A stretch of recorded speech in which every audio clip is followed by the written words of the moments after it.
Good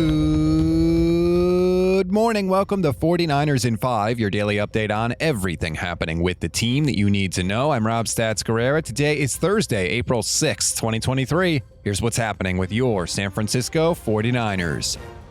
Another day, another Trey Lance trade idea. This one comes from Mike Florio on Tom Curran's Patriots Talk podcast. How about Mac Jones for Trey Lance straight up? Wouldn't that be something?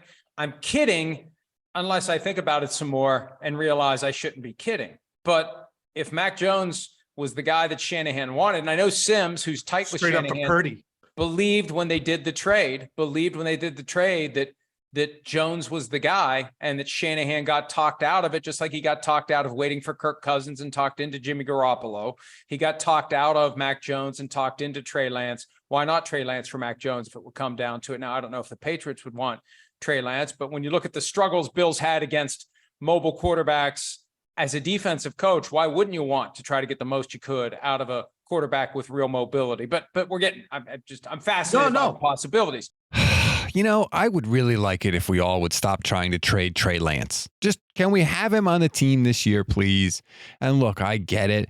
There was rumors that the Niners wanted Mac Jones, so now Mac's on the trade block, and the Niners don't seem to like Trey. I get why Mike brought it up. I understand it. But, man, I don't like hearing these things.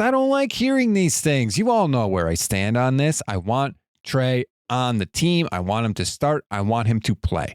And at some point, it would be nice if somebody from the 49ers just flat out came out and said, we're not trading Trey Lance. We like Trey Lance. We've said we've liked him this whole time. We're not getting rid of him. That wouldn't preclude the Niners from actually trading him, by the way. That's the weird part I don't understand. Why can't they just suck it up and say, we're not trading him? Do something to bolster Trey Lance a little bit. Do something to build him up a little bit. That's what I would like to see. Kyle and John say, we're not trading Trey Lance. We don't know if Brock Purdy's going to be healthy, and we still think Trey Lance has all the potential in the world. So we're not trading him. And then you know what? If somebody called you up and said, hey, we'll give you 2 first-round picks for Trey Lance, then guess what? You trade him. And when the media says, hey, I thought you weren't going to trade him, all you have to do is say, we never thought we'd get 2 first-round picks for him. They made us an offer we couldn't refuse. And that's it.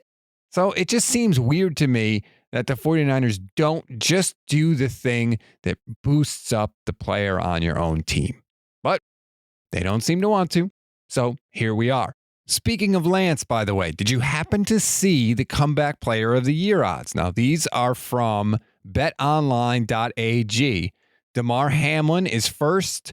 Trey Lance, Cooper Kupp, and Lamar Jackson. Now, Damar Hamlin's odds are by far and away the best. Let's be real. If he even sniffs a football field next year, the award is his. I mean, no contest. I spent this whole offseason asking what Geno Smith came back from to win the award last year. Well, with Damar Hamlin, the answer is literal death. The man will have come back from literal death to play football again. So as long as he's anywhere close to the field, he's going to win. But that said, Trey Lance is second. And you can say what you want about Brock Purdy, but Vegas didn't get all those casinos and waterfalls and all that stuff by being wrong very often. So the fact that Trey Lance is second on the list is pretty darn surprising. What do they know? What does Vegas know? Who are they talking to? Do they think that Trey Lance has a more realistic shot to win this thing than Cooper Kupp, who's definitely going to start and be the Rams' number 1 option, then Lamar Jackson, who's going to play for somebody, you would think, barring incredible circumstances, and yet there's Trey Lance. I hope it's true. That's the perfect scenario for the 49ers, right? Trey Lance comes back, just blows the doors off of everybody. Brock Purdy gets healthy. He could take this whole year to rehab if he needs to and feel mentally confident in that elbow. And he makes no money, so there's no issue if he's the backup quarterback. That's the absolute best case scenario for the 49ers. And let's be honest, isn't it about time the best case scenario is the one that plays out for this team? We always give you one thing to read, one thing to watch, and one thing you might have missed. One thing to read on this Thursday, as much as we talk quarterbacks, there are other things to focus on with this team, and one of those things is the defense. Ted Wynn wrote a piece for The Athletic about how Steve Wilks is going to put his own spin on things. We focus so much on the offensive play caller. It's kind of cool to take a dive into the other end of the pool.